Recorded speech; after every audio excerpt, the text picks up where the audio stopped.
시청자 여러분 안녕하십니까? VOA 모닝 뉴스입니다. 미국 국무부가 코로나 바이러스와 관련해 북한의 취약성에 우려를 표한다고 밝혔습니다. 또 이와 관련해 국제사회의 원조를 지지하며 지원할 준비가 돼 있다는 입장도 밝혔습니다.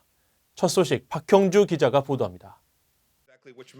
마이크 폼페오 국무장관은 13일 자신의 트위터를 통해 미국은 북한 주민들이 코로나 바이러스 발병에 취약하다는 점에 깊이 우려하고 있다고 밝혔습니다. 또 북한에서 코로나 바이러스 확산을 억제하고 대응하기 위한 미국과 국제 원조, 보건기구들의 활동을 강력히 지지하고 독려한다고 말했습니다. 앞서 모건 오테이거스 국무부 대변인도 별도의 성명에서 미국은 코로나 바이러스와 관련한 국제기구들의 원조에 대한 승인이 신속히 이루어지도록 할 준비가 돼 있다고 강조했습니다. 국무부가 코로나 바이러스 사태와 관련해 최초 발병지인 중국을 제외하고 특정 국가의 상황에 대해 공식적인 입장을 밝힌 것은 이례적입니다. 특히 비핵화 협상이 장기간 교착 상태인 가운데 미국 측이 북한에 대한 인도적 지원 의사를 표명한 겁니다. 이에 대해 전문가들은 코로나 바이러스 대응에 대한 북한의 취약성에 미국이 반응한 것이라고 해석했습니다. 북한에서는 아예 그런 진단 자체가 지금 이루어지고 있지 않은 상황이기 때문에 북한에서 그런 진단할 수 있는 PCR 장비, 방호복 같은 거를 국제사회에서 지원했으면 좋겠다라는 걸 제가 아나운서한 걸로 알고 있어요. 그거에 대한 일종의 화답이죠. 하지만 의료 분야에 국한된 미국 지원에 북한이 호응할지에 대해선 회의적 전망이 나왔습니다. 한 가지 현안에 해당된 부분이 아니라 기대하는 거는 어쨌든 적극적인 대북 협상 의지 내지 변화된 태도인 거잖아요. 그런데 지금 오늘 그 국무부 성명 자체는 신종 코로나에 국한된 그러니까 당면한 현안인 거잖아요. 한편 북한 당국은 현재까지 자국 내 신종 코로나 바이러스 확진자는 나오지 않았다고 밝히고 있습니다. 세계보건기구 WHO는 14일 VOA에 북한 보건성이 지난 12월 30일부터 2월 9일 사이 7,200명 이상이 북한에 입국했고 이 가운데 141명이 발열 증상을 보였지만 모두 음성으로 확인됐음을 알려왔다고 전했습니다. 또 북한은 코로나 바이러스를 진단할 장비와 역량을 갖추고 있으며 북한 측 요청에 따라 진단 시약과 보호 장비 등을 제공하고 있다고 WHO는 설명했습니다. VOA 뉴스 박형주입니다.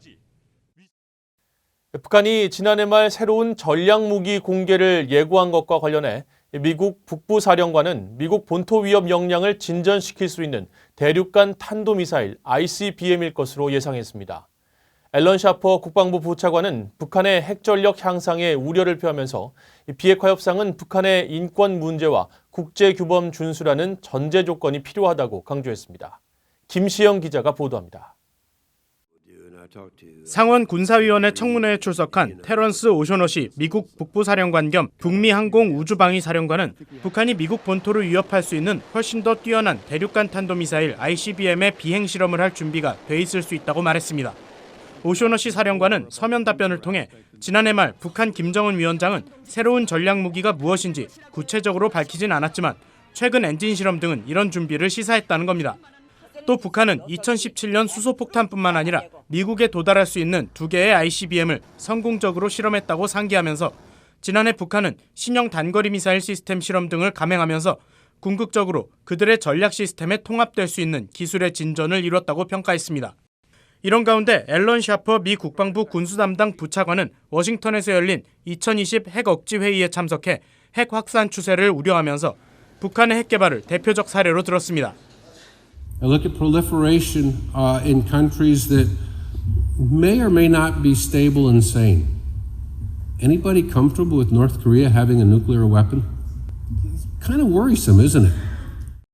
샤퍼 부차관은 그러면서 미국의 핵 억지력이 충분한지에 대한 의문도 제기했습니다. 새로운 전략무기 개발 등 북핵 확산과 관련한 VOA의 질문에는 자신은 북한을 신뢰하지 않는다면서 북한 비핵화 협상의 전제는 북한 주민들에 대한 인권 존중과 국제규범 수용이라고 강조했습니다. I know that our president very much wants to make strategic deals with North Korea. I wish him well, but I think it will have to be under the terms and points of reference of acceptance of human rights for people, of acceptance of intellectual property, and acceptance of international norms. So you have to start there. 샤퍼 부차관은 이어 화학 생물학 무기 등 모든 대량 살상 무기에 대한 방어가 중요하지만 핵 억지력은 가장 주목해야 할 부분이라고 강조했습니다. VOA 뉴스 김시영입니다. 미북 비핵화 협상이 본격화된 지 2년이 지났지만 계속 교착 상태에 빠진 데 대해 미국 내 한반도 전문가들은 북한의 공허한 비핵화 약속과 트럼프 행정부의 오판을 근본적인 원인으로 꼽았습니다. VOA의 심층 취재에 응한 게리 사이모어 전 백악관 대량살상무기 담당 조정관은 북한의 김정은 위원장은 북한과 김씨 왕조 생존에 필수적이라고 믿는 북한의 핵 억지력을 포기하겠다고 생각한 적이 없다면서 북한의 비핵화 의지에 대한 워싱턴의 회의적 인식을 밝혔습니다. 로버트 매닝 애틀랜틱 카운슬 선임연구원은 25년간의 미북 외교를 볼 때 어떤 김씨도 핵무기 포기를 대가로 무엇을 원하는지 명확히 밝힌 적이 없다며 그들은 절대 그럴 의도가 없었을 것이라고 설명했습니다.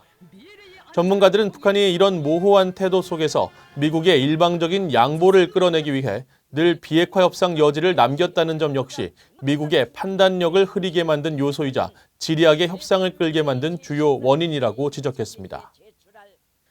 미국의 정보기관들이 북한의 악성 코드와 악의적 사이버 활동 정황을 파악한 보고서를 공개하고 북한의 해킹 위협을 공개 경고했습니다. 미국 국방부와 연방수사국 FBI, 국토안보부는 14일 공개한 분석 보고서에서 북한의 해킹 조직 히든 코브라가 유포한 악성 코드 7종을 공개하고 이 악성 코드에는 데이터를 훔치고 파일 생성과 삭제, 원격 조정이 가능한 악성 파일이 담겨 있는 것으로 확인됐다고 밝혔습니다. 국방부는 이번 북한 소행 악성 코드와 관련해 북한의 사이버 공격자들이 불법 행위를 하고 자금을 탈취하며 제재를 회피하기 위해 피싱과 원격 접속의 악성 코드를 사용했다고 지적했습니다. 유엔이 1969년 대한항공 여객기 납치 사건으로 끌려간 뒤 아직도 돌아오지 못하고 있는 한국인 11명의 송환을 북한에 촉구했습니다. 실종자 가족 대표는 더 늦기 전에 북한이 대답해야 한다고 강조했습니다. 지다겸 기자가 보도합니다. 유엔 인권최고대표사무소는 13일 발표한 성명에서 유엔 내 강제적 비자발적 실종에 관한 실무 그룹 위원들과 토마스 킨타나 유엔 북한 인권특별보고관이 1969년 대한항공 여객기 납치 사건으로 끌려간 한국인 강제 실종의 문제에 우려하는 서한을 북한에 보냈다고 밝혔습니다. 그러면서 당시 강제 실종된 11명의 가족들이 사랑하는 이들에 관한 어떤 정보도 없이 불확실성 속에서 50년이란 긴 세월을 기다렸다며 절대로 용납할 수 없는 일이라고 지적했습니다. 유엔 인권 전문가들은 실종자 11명의 생사와 행방에 관한 정보를 북한은 시급히 제공하고 이들의 자유로운 소통을 허용할 것을 북한 당국에 촉구했다고 강조했습니다. 북한은 1969년 12월 11일 51명을 태운 대한항공 여객기를 공중 납치해 북한으로 끌고 갔으며 국제사회의 비난이 거세지자 이듬해 39명만 송환하고 나머지 11명의 승객과 승무원은 여전히 돌려보내지 않고 있습니다. 대한항공 여객기 납치 사건 50년을 맞아 피해자 가족회의 황인철 대표는 자신의 아버지 등 납북자들의 조속한 송환을 거듭 촉구했습니다.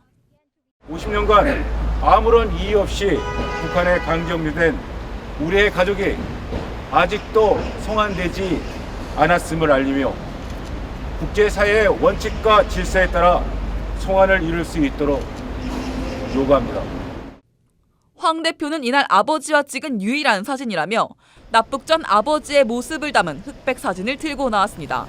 69년도에 마지막 유일하게 가지고 있는 한 장의 사진. 유엔 최고대표사무소는 일부 납치 대상자가 고문과 부당한 대우를 받았다는 주장에 우려를 표한다며 지금이야말로 북한이 11명뿐 아니라 북한 내 강제 실종 미제 사건 275건에 대한 해결을 위해 진정한 협력을 시작해야 한다고 강조했습니다. VOA 뉴스 지다겸입니다. 미국 검찰이 세계 최대 통신 장비 업체인 중국 화웨이에 대북 제재 위반 등 16개 혐의를 적용해 추가 기소했습니다. 뉴욕 연방검찰이 13일 브루클린 연방법원에 제출한 기소장에 따르면 화웨이의 미국 내 자회사들은 미국 기업의 영업 비밀을 빼돌리고 지적 재산권을 도용했습니다. 화웨이에 적용된 새로운 혐의에는 북한 내 사업 활동과 이를 은폐하려는 시도가 포함됐습니다. 화웨이는 제재를 피하기 위해 자사 로고 없이 상품과 서비스를 북한에 보냈고 유엔의 제재를 받고 있는 북한을 지칭할 때 A9이라는 코드명을 사용한 것으로 알려졌습니다. 앞서 화웨이는 북한의 통신망 구축을 도운 의혹이 있다는 지난해 7월 워싱턴 포스트 신문의 보도를 부인한 바 있습니다. 이상으로 VOA 모닝뉴스를 마칩니다. 시청해주신 여러분 고맙습니다.